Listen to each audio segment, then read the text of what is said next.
নমস্কার, আগমনীর ক্লাসরুমে আপনাদের স্বাগত জানাই। আজকে আমরা ভাবছি একটু আমাদের পূর্বপুরুষদের নিয়ে আলোচনা করি বা তাদের কার্যকলাপ নিয়ে আলোচনা করি, যেগুলো আমাদের বোধহয় একটু জানার দরকার আছে। কারণ আমরা তো সবসময় ঐতিহ্য বহন করে চলি, তো সেই ঐতিহ্য জানতে গেলে আমাদের পূর্বপুরুষদের কার্যকলাপগুলো আমাদের জানতেই হবে। তো চলুন একটু সেই দিকে আমরা যাই।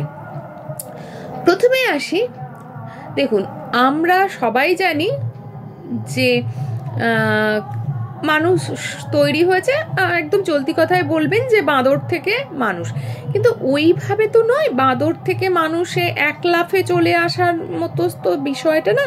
আর বাঁদর বলতে ওই এখন যে ফর্মে আমরা বাঁদর বা হনুমান দেখি সেই ফর্মটাও কিন্তু ছিল না। তো এটা অনেকটাই উন্নত। যারা এ বিষয় নিয়ে পড়াশুনো করছেন বা করেন বা করেছেন তারা খুব ভালো জানেন বিষয়টা, বাকিরাও জানেন নিশ্চয়ই। তো এবার আসি, তো এই যে স্টেজগুলো, এইগুলো আস্তে আস্তে ফর্ম হতে হতে হতে হতে জীবনের বিভিন্ন দশায় বিভিন্ন রকম প্রয়োজনীয়তা সৃষ্টি হয়েছে, এবং আমরা কিন্তু সেই প্রয়োজনীয়তা অনুযায়ী কিন্তু সব কিছু এক এক এক এক করে আমরা কি করেছি, গ্রহণ করেছি। তো যখন আমরা একেবারেই নিয়ান্ডারথাল আমলের নিয়ান্ডারথাল ছিলাম, এক একটা স্টেজকে, যেমন এখন আমাদের যে স্টেজটা সেটাকে বলা হচ্ছে হোমো সেপিয়েন্স সেপিয়েন্স। হ্যাঁ, তো এর বেশ কয়েকটা ধাপ, আগের ধাপ হলো নিয়ান্ডারথাল। তো নিয়ান্ডারথালের সময়কার মানুষরা তো কি করতেন না, নিয়ান্ডারথাল সময়ের মানুষেরা যেটা করলেন যে দেখলেন যে তাদের বেঁচে থাকাটা খুব সমস্যাজনক হয়ে যাচ্ছে। তার কারণ কি না, যখন রাতের অন্ধকার আসছে তখন কি হচ্ছে না, বিভিন্ন সাংঘাতিক পোকামাকড় বা অন্য কোনো জীবজন্তু কি করছে, তাদের আক্রমণ করছে, বা কি হচ্ছে না, তাদের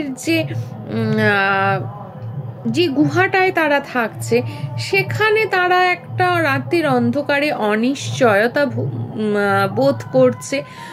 তো এই সব দিক থেকে দেখতে গিয়ে তখন তারা কি করলেন না, তখন তারা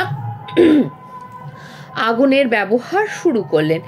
তো আগুনের ব্যবহার যে তারা শুরু করলেন সেটা কিন্তু তারা ওই গুহায় আগুন জ্বালানোর মতোটুকুর মধ্যেই সীমাবদ্ধ রাখলেন প্রাথমিকভাবে, এবং সেক্ষেত্রে কিন্তু তারা কোনো রকমভাবে সেখানে অন্য কোনো উদ্দেশ্যে কিন্তু তারা আগুনের ব্যবহারটা করতেন না।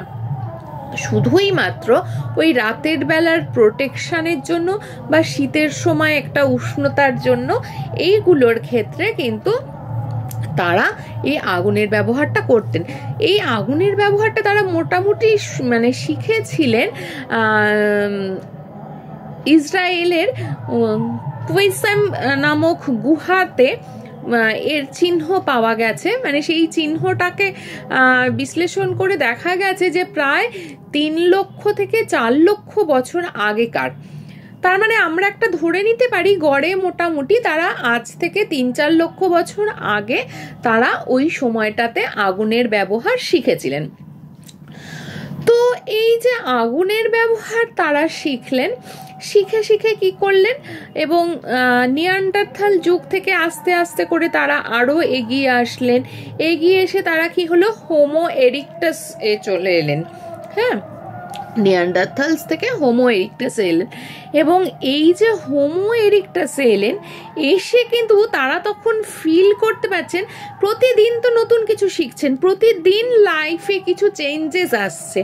তখন তারা বুঝতে পারলেন যে এইটা তো শুধুমাত্র ওই যে শুধু আমাদের শীতের হাত থেকে রক্ষা করবে বা বিভিন্ন পোকামাকড়ের হাত থেকে রক্ষা করবে তা তো নয়, এ থেকে তো আমরা অনেক কিছু করতে পারি, যেমন কোনো পশু বা প্রাণীকে মারতে পারি বা পুড়িয়ে খাওয়া, হ্যাঁ, এই কনসেপ্টটা তাদের মধ্যে ডেভেলপ করলো এবং তারা ইউনাইটেড হতে শুরু করলো, যে একত্রিত হয়ে থাকি, একত্রিত হয়ে আগুন নিয়ে থাকলে কি হবে না কোনো বিপদ চট করে আসতে পারবে না, হ্যাঁ।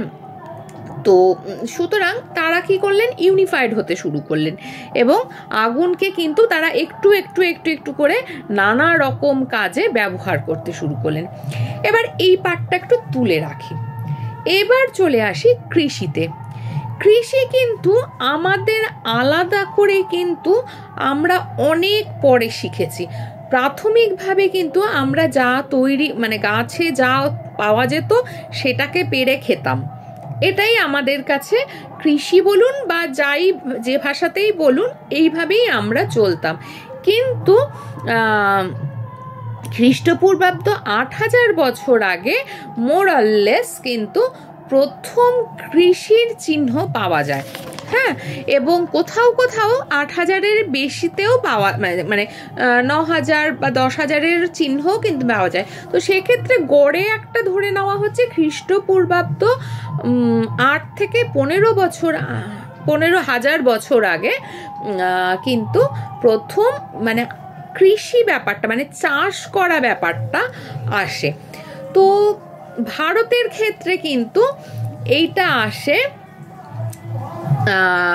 ৯,০০০ খ্রিস্টপূর্বাব্দ ৯,০০০ বছর আগে, এবং সেক্ষেত্রে তারা কিন্তু চাষ মানে যে কোনো কিছু চাষ এবং তার সাথে পশুচারণ ব্যাপারটাও কিন্তু একসাথে ছিল। অর্থাৎ কৃষি মানে এখন যেমন আমরা ধান, গম বা অন্য কোনো শস্য আর পশুপালন দুটো আলাদা আলাদা করে নিয়েছি, সে সময় কিন্তু সেটা ছিল না।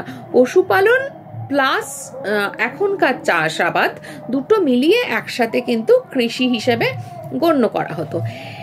এবার কি হলো, যখন তারা মোটামুটি নিজেদের যেটা ভালো লাগছে খেতে সেই জাতীয় শস্যকে চাষ করা শুরু করলো এবং ফসল ফলাতে সফল হলো, তখন আস্তে আস্তে সেগুলো তাদের খাওয়ার পরিমাণ বাড়লো, অর্থাৎ তাদের খাওয়ার লাইফস্টাইল চেঞ্জেস হতো, ফুড হ্যাবিট চেঞ্জ হতে থাকলো বলা ভালো।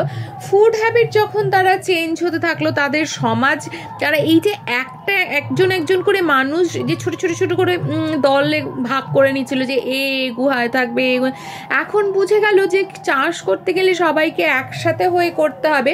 তো এই যে একসাথে হওয়ার পরিকল্পনাটা এবং আস্তে আস্তে কিন্তু সোসাইটি ফর্ম করতে থাকলো, নিজেদের জীবনের তাগিদে সোসাইটি ফর্ম করতে শুরু করলো। এরপর তারা কি করলো, এরপর তাদের ফুড হ্যাবিট দুরকম হয়ে গেল। এক হচ্ছে পশু মেরে আগুনে পুড়িয়ে খাচ্ছে, দুই হচ্ছে প্রথমভাবে ওই শস্য ডিরেক্টলি খেত, তারপরে শস্য ফুটিয়ে আস্তে আস্তে খেতে শিখলো। তাহলে তাদের মধ্যে দুটো মারাত্মক মানে ভীষণ রকম চেঞ্জেস আসছে। সেটা হচ্ছে যে এক হচ্ছে তারা সমাজ গঠন করতে শিখছে, দুই হচ্ছে সেটা হচ্ছে যে তাদের মধ্যে ফুড হ্যাবিটও কিন্তু আস্তে আস্তে করে চেঞ্জ হয়ে যাচ্ছে। শুধু দুটো জিনিস আবিষ্কারের মধ্যে, এক আগুন, এক কৃষি। এবার কি হলো, আগুন কৃষি এই দুটো নিয়ে তো তারা বেশ দিব্যি চলতে লাগলো। এবার যেটা হচ্ছে যে তাদের মধ্যে শখ শৌখিনতা, আগেই বললাম যে যেহেতু সমাজ গঠিত হচ্ছে মানেই সেখানে কালচার তৈরি হবে, শখ শৌখিনতা চাহিদা এই বিষয়গুলো টুকটুক করে আস্তে আস্তে কিন্তু সময়ের সঙ্গে সঙ্গে তৈরি হবে। তারা কি করলো, এবার শিকার বিষয়টাকে শুরু হলো।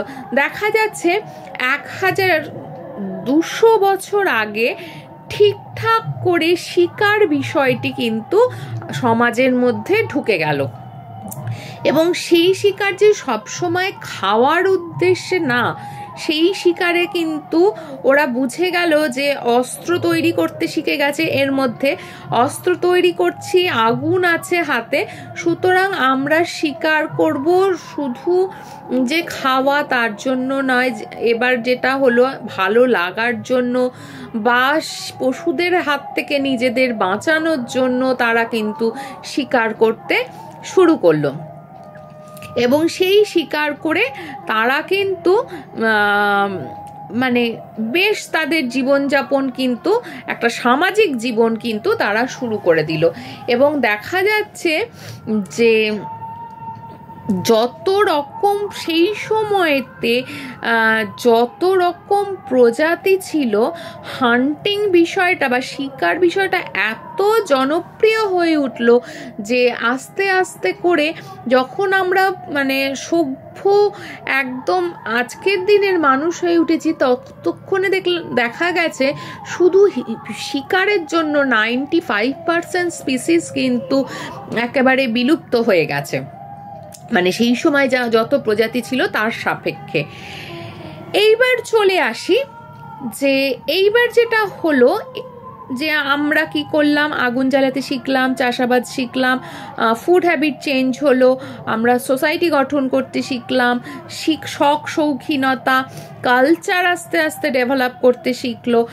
হ্যাঁ, তো এবার কি হলো, আমাদের মধ্যে যেটা গ্রো করলো আস্তে আস্তে, যেহেতু আমরা এর মধ্যে অস্ত্র ব্যবহার করতে শিখে গেছি, বানাতে শিখে গেছি, তো সেইগুলোকে কাজে লাগিয়ে শুধু যে শিকার বা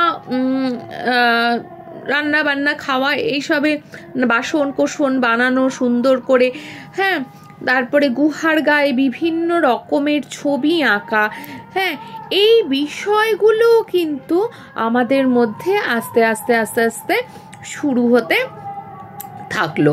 তো সুতরাং দেখা যাচ্ছে মোটামুটি যে যদি আমরা লাখখানেক বছর পেছনে চলে যেতে পারি, তাহলে আমরা দেখতে পারবো যে আমরা কিন্তু শিক্ষা, সংস্কৃতি, সমাজ, এই সময় এই বিষয়টা কিন্তু সেই সময়তেই আমরা গঠন করেছিলাম। এবং তখনকার শিক্ষা, সংস্কৃতি, সমাজ বিষয়টা আমাদের থেকে অনেকাংশে আলাদা হলেও কিন্তু বিষয়টা কিন্তু আমাদের থেকে পিছিয়ে ছিল না, বরং এখন আমরা পিছিয়ে গেছি। কারণ সেই সময়টাতে, হ্যাঁ, শিকার করা হতো নিজেকে বাঁচানোর জন্য। হ্যাঁ, আমি আগে নিজেই আমি বলেছি যে শখ শৌখিনতাও ঢুকেছে, কিন্তু শখ শৌখিনতা অনেক পরে ঢুকেছে। প্রাথমিকভাবে কিন্তু যে সময় সমাজ বা কালচার ফর্ম করছে বা ফুড হ্যাবিট ফর্ম করছে, সে সময় পুরোটাই কিন্তু যাই হয়েছে, যে চেঞ্জেসটা এসছে সেটা কিন্তু রিকোয়ারমেন্ট ছিল, সেটা নিড ছিল, প্রয়োজন ছিল। কিন্তু এখন আমরা যেটা করছি সেটা কিন্তু বেশিরভাগই অপ্রয়োজনে করছি। তাই সমাজের যে সমাজটা আমরা ভালোবেসে প্রয়োজনের খাতিরে গড়েছিলাম, নিজেদের যে সংস্কৃতিটা গড়ে তুলেছিলাম, সেটাকে প্লিজ নষ্ট হতে দেবেন না। সেটাকে ভালোবাসুন, সেটা ঐতিহ্য বহন করে নিয়ে চলুন। হ্যাঁ, আর পরিবেশ এবং সমাজের প্রতিটি উপাদানকে আলাদা আলাদা করে গুরুত্ব দিন, ভালোবাসুন।